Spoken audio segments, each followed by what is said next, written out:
Welcome, I'm Jon Caldara, president of the Independence Institute and your devil's advocate. A little later on, we're going to talk about some adoption laws coming up. But our good old friend Grover Norquist from Americans for Tax Reform was in town a few days ago, so I thought I'd sit down and chat with him in what we call Studio B. So let's roll that and we'll be right back. For too many years out in D.C., he runs the Americans for Tax Reform organization and one of the best proponents for limited government I know. Grover.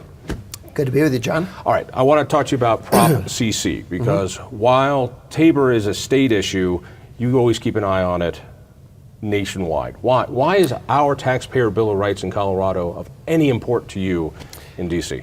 Why was Proposition 13's victory in California in 1978 central to Reagan's presidential race 2 years later, to passing the Kemp-Roth tax bill?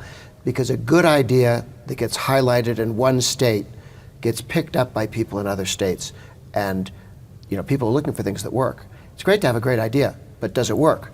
What we know from TABOR is that it worked for many years, then somebody poked a hole in it, and it got weakened, and then the left said, let's finish it off, and a strong majority of Coloradans said no. And so we are now reminding the rest of the country and Colorado of how important TABOR was to the growth and the prosperity of Colorado, and how keeping that is central. So I think you're going to see a lot of states come by, a lot of elected officials come by and say, now, how does this work, and what are the key elements? The thing that always amazed me about TABOR is that government can grow as much as anybody wants. All you have to do is ask. Government can be as large as you want, you can go into debt as much as you want. All you have to do is ask for consent. That's it. There's something about consent that really bothers the left. Why? They want the government to be making all the decisions, including how big the government is. And they have a pretty good idea that if people were asked, how are we doing, and should I spend more money doing all the same things I'm doing now, people would say no. So they try and isolate themselves, protect themselves from the voters having something to say about it. All right, I want to talk Trump. Yeah. How big was the tax cut? We keep hearing now that the Trump tax cut, it was nice, it was good, it was fine, but look, it's not giving what it is we want to give. We're not getting the benefit, and in fact, we're not bringing in more tax revenue as you supply-siders promised.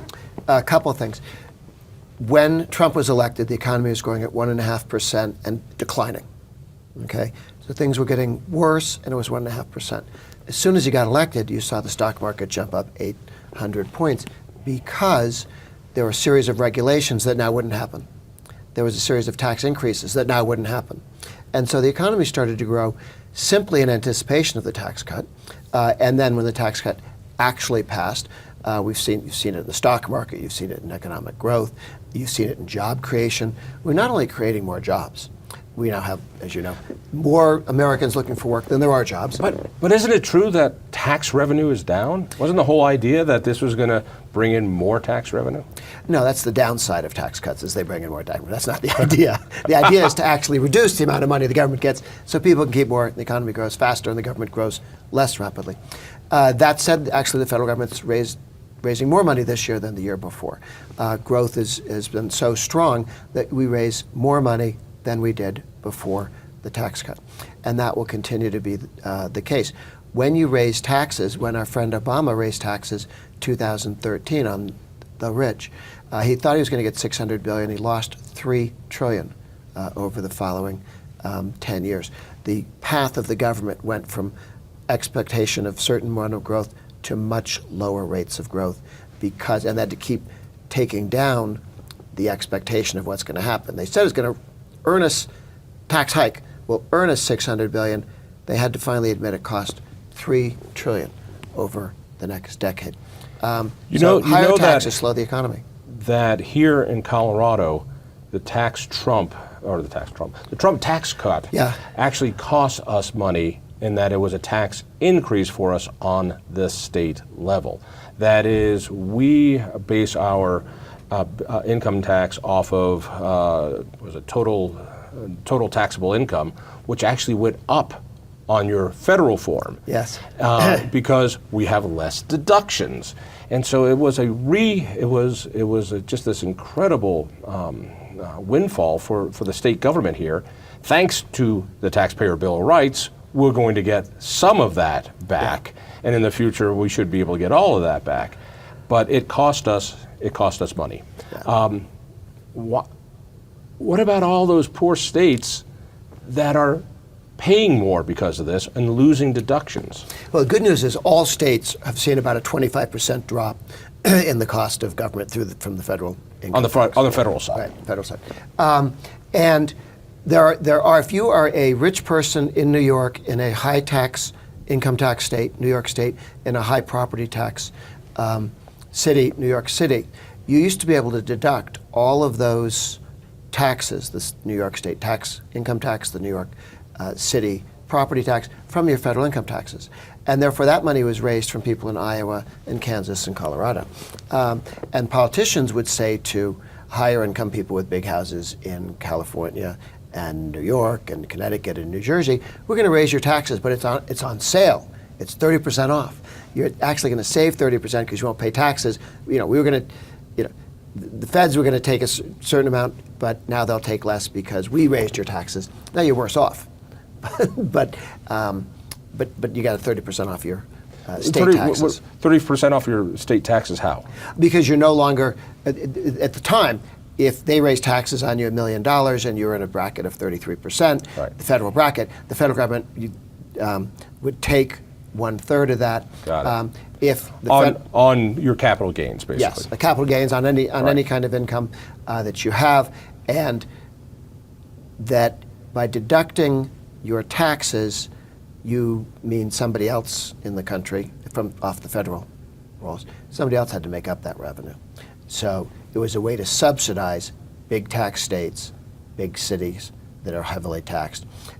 That subsidy's ended, and you're seeing less of those kind of taxes being proposed now than you certainly would have. Does Trump get reelected? 50-50. I keep hearing 50-50 all the time. What does that mean, 50-50? Because it could go either way, because it's not decided. Trump got 46% of the vote when he got elected the last time. He's polling at 44, 45. He won 2/3 of the people who said they hated Trump and the Democrat. So when somebody tells you, a lot of people don't like Trump, yeah, that was true in the last election, and he still won. He's not running on his personality. He was running then on, let me tell you what I can do. This time he'll be running on a strong economy, lower taxes. Family of four, earning $70,000 a year, which is sort of average for a family of four. It's exactly average, it's the mean.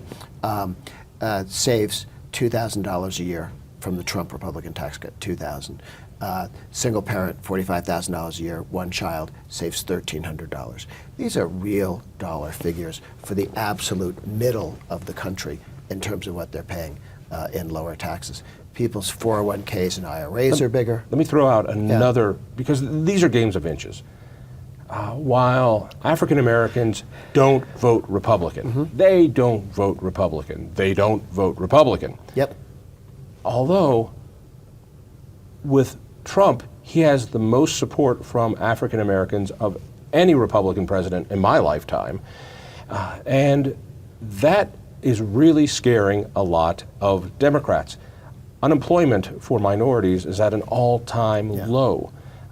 This is terrifying for progressives. Well, because the reason they shifted to inequality is the big problem instead of poverty. For 50 years, poverty was the big problem.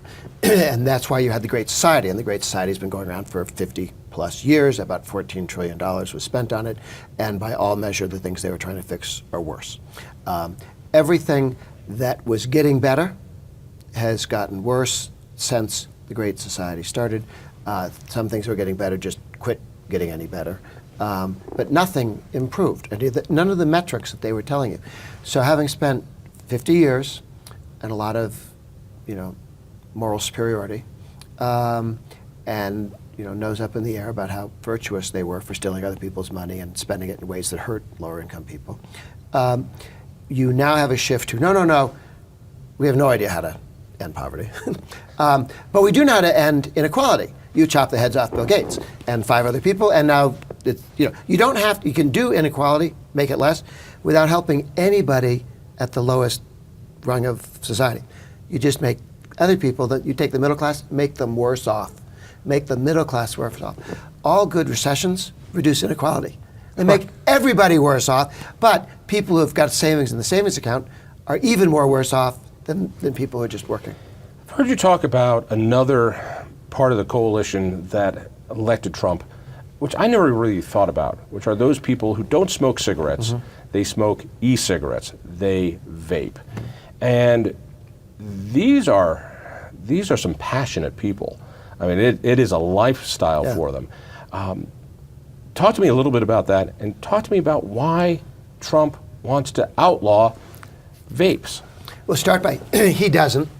He got talked into saying something that sounded that way, and then the vaping community started talking loudly. And vaping community, is it really a community? It is. There are 9 to 10 million adults who vape. They all go to vape stores. They meet each other. And they all have the same story. I used to smoke cigarettes. My mom didn't want me to. My kids didn't want me to. I was hurting my health. Now I vape. I feel good about it. And they have people they can talk to who've been through the same thing. It really is a community. Is it a pride thing? For me, motorcycle riders, when they get together, are a powerful group. It's why here in Colorado there is no helmet law. We have a seatbelt law. Try to put in a helmet law, the bikers come out in force and it gets nowhere because it's part of their identity. Cigarette smokers always, to me, seem guilty. That is, they're not proud of what they're doing. It's not an identity for them. I think vapors are different. You're entirely correct. I spent decades trying to get cigarette smokers to help us fight a cigarette tax increase. Never happened. Never happened. Vapors show up, several hundred people, into state legislative, state capitals, to fight against a tax increase or a regulatory change that would make their lives worse off. They are engaged. They care. Cigarette smokers would tell you, well, maybe it'll help me quit if there's a cigarette tax increase. And I'd say, well, help us stop the tax increase and quit on your own. But that was not a group that fought tax hikes. Vapors want to be left alone. They feel good about themselves. The government is threatening to take away their good health, their ability to improve their own lives. If you vape for 7 years, it's as if you never smoked before. I mean, the body fixes everything that goes wrong with you on that stuff. So it's a huge, depending on it. Assuming you don't have cancer already. Right. Well, and all those people who have THC in those vape I'm sorry. They are damaging their lungs. Vaping is one of products here, and it's run by a vaping company and by a vaping store, and not by teenagers sticking cannabis and liquid vitamin E together. There have been some deaths and some bad injuries by that. Those are black market products. They're not legal. They're not being sold in stores. People who get them are getting it from the black market with all the problems that black markets have. One of the arguments for having vaping available in vaping stores is to wipe out any sort of black market in that area at all. It is a huge, huge win for health to quit smoking cigarettes and move to the other, which saves taxpayer money. Last question, tie that in with Trump. Okay. Trump, when he ran, promised to get rid of the ban that Obama had in place. So the vaping community knew about it, but you didn't know if you could trust some guy, right? But he is now working on a proposal, which, as I understand it, will protect all adult vapors and the flavors they like. 85% of adults vape things with ridiculous tutti frutti names. Okay, I'm always amazed how we got to stop flavored e-cigarettes because it's awful, but yet Colorado has this craft distillery movement which infuses vanilla into vodka all the time. That's terrific.